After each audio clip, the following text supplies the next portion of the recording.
Boss, man, real fucking vet, boss nigga. Came from the trench, Boys and Girls Club raised. Hey, man. Where the fuck is that John at, man? I don't even got none, but,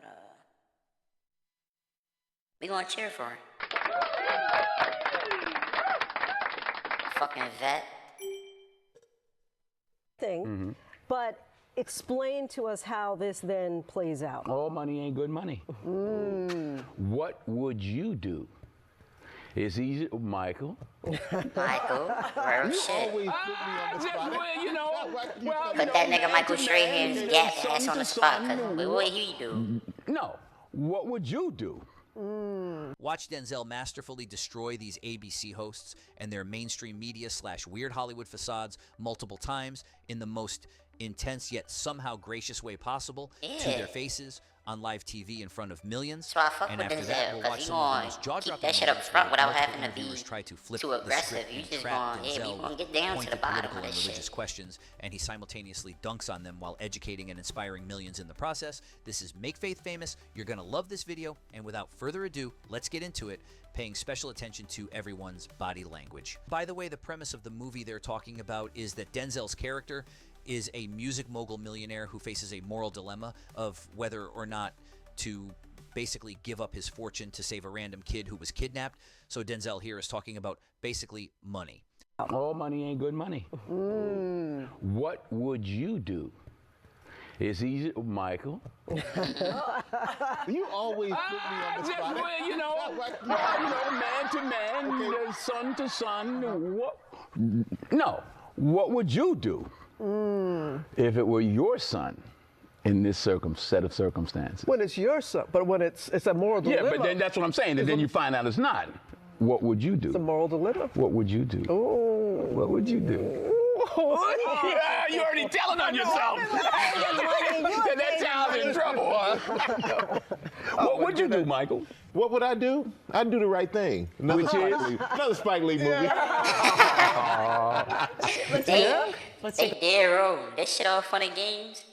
But that we see the true colors with everybody on this couch except Denzel. We see his true colors, but we see that shit is in a positive manner.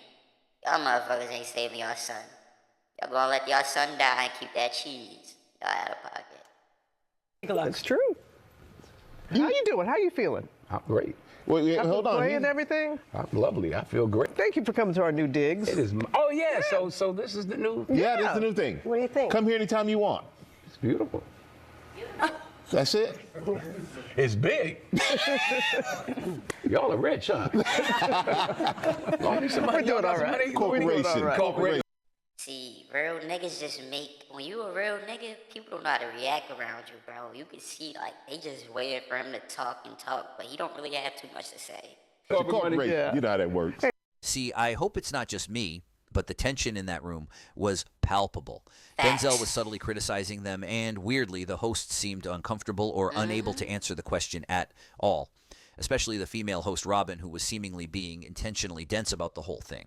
To be honest, I'm not sure if Denzel is the biggest fan of those guys. And after finding this clip of Michael Strahan, the black male host who Denzel called out, well, all I can say is maybe I understand why Denzel went after him specifically. Get ready for this trailblazing 11-year-old drag kid who RuPaul is calling the future. What would you do, Michael? You always put me on the spot. From Desmond Napolis, a.k.a. Desmond is amazing. Ooh, protect Denzel, bro. That nigga don't get me. And your parents, we saw your parents in the piece that we did, and your parents are so supportive of you, but they've encouraged you to stay and be who you are. So how has that inspired you to be open about dressing in drag? Michael? They support me by letting me do what I want to do. Michael? How are you? Thank you for having me on. Michael? So for you three, when you see Desmond, what comes to mind? What do you think about? Inspirational. Corporation. Yeah. You know how that works. What do you think about the huge fence our president wants? That's why I can't knock Michael Strahan, bro. But then again, bro, Denzel's not doing that. I'm not kissing no man or I'm not doing none of that French kissing shit with no fucking some fin boy, bro. Sorry, but not sorry, gang. That shit is just not normal in my brain. But how the fuck I didn't say being gay was a problem. Acting like you're a female when you're a nigga born with a dick and balls is.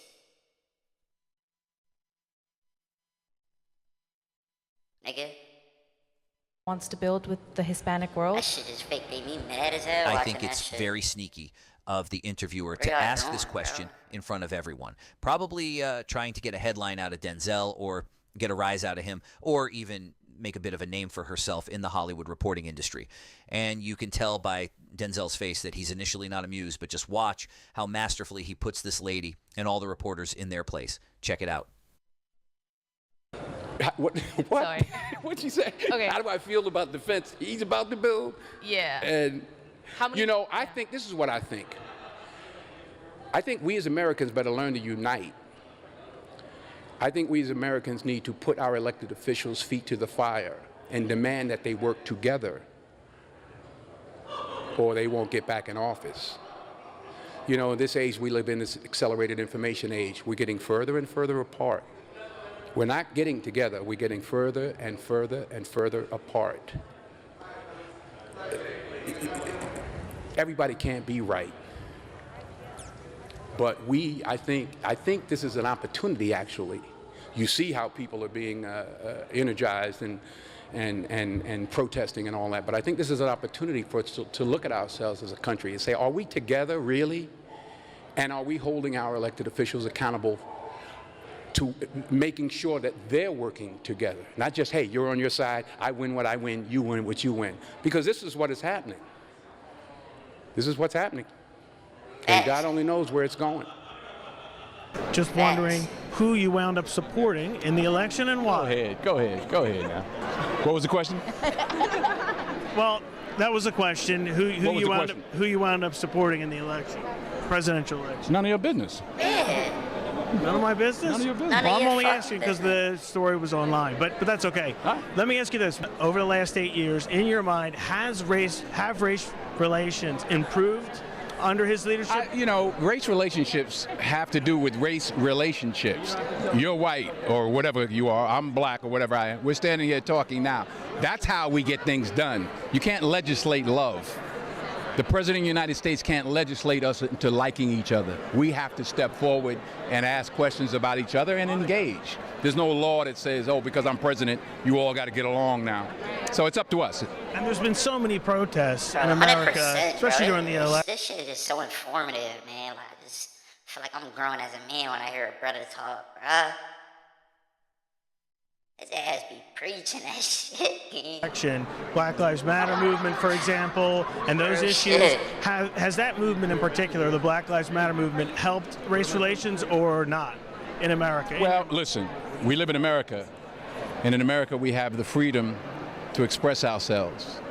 We shouldn't take that for granted. So whatever the movements are, whether you agree with them or don't, they have the right to express themselves. So that's one of the great things about being in this country, that you do have the right to protest. So those were some incredibly Is that interesting his clips. wife? Because you could tell that she was like, bro, I love this nigga. Like, he's just so smart. Goofy ass. But real shit though, bro. Like, I ain't never see an interviewer have bro shooken up off a crazy question. See, me, I would have been, nigga. Da-da-da-da-da. We got da-da-da-da-da. This kid, da-da-da-da-da. He be breaking y'all niggas the fuck down, bro. I be trying my best. Dominating a conversation, the interviewer tries to sneakily steer into a critique of Donald Trump, but Denzel ends up completely mystifying the interviewer in the process. Let's check it out. On the theme of change. By the way, man, make sure y'all go tap in with Make Faith Famous, bro. He definitely just earned a sub and a like after this, John. Right now, in the world we live in, there's a lot of change going on. Mm-hmm. Are you comfortable about the changes that are happening, for example, in the U.S. right now? Understand this. Alvin Toffler wrote this years ago, Third Wave or Future Shock. We went from an agricultural society to an industrial society. The third wave is the information age. There are millions of people that are falling in the gap because they don't fit in to this information age. I don't care who you are. You can promise people a whole lot, but they're A whole lot of people that are in trouble right now because they just don't fit in. It's no coincidence that the places that were at the height of the Industrial Revolution in America, Pittsburgh, the Rust Belt, are suffering the worst right now. And those are the places, of course, where Donald Trump... And they're frustrated. And I don't care which president is, they can't promise them anything. And those jobs aren't coming back. I don't care who promises you that. So what is the long-term effect of too much information? The polarization of the electorate? A meter spiritness? And false information as well, because the whole fake news thing. Pick one. It's not just one. That's the flavor of the day. Every day is something else. People have to understand, are you using your device or is your device using you? Can you put it down? Can you turn it off? You're talking about literally the places people get their information from. I don't care what information. Pick one. Phone, television. You know, it used to be news. Now it's opinion news. Oh, glasses. We have 3 experts on the right, 3 on the left. Let's discuss. Ooh, light bulbs. We have 3 experts on the right. That's not news. That's opinion news. Well, over and over and over. Cycle, cycle, cycle, cycle, cycle. What is the long-term effect of too much information? If you're sitting there and you're thinking it's the gospel, what I'm saying to people is, to all of us, I'm not knocking the phone. What I'm saying is we have to understand, we have to at least ask ourselves, around the world, you here in England, wherever you are, what is it doing to us? When people hear you talking as passionately as you do just then about people who haven't got a voice and, you know, the need for a voice, they might think maybe one day Denzel Washington might like to have a bigger voice, a voice in government. You got to stay in your lane. Yeah, I'm not running for what? I don't want any of that. Would you never? Ever. Ever. If you don't read the newspaper, You you're just gotta uninformed. be a real nigga that know your shit and mind your business, bro.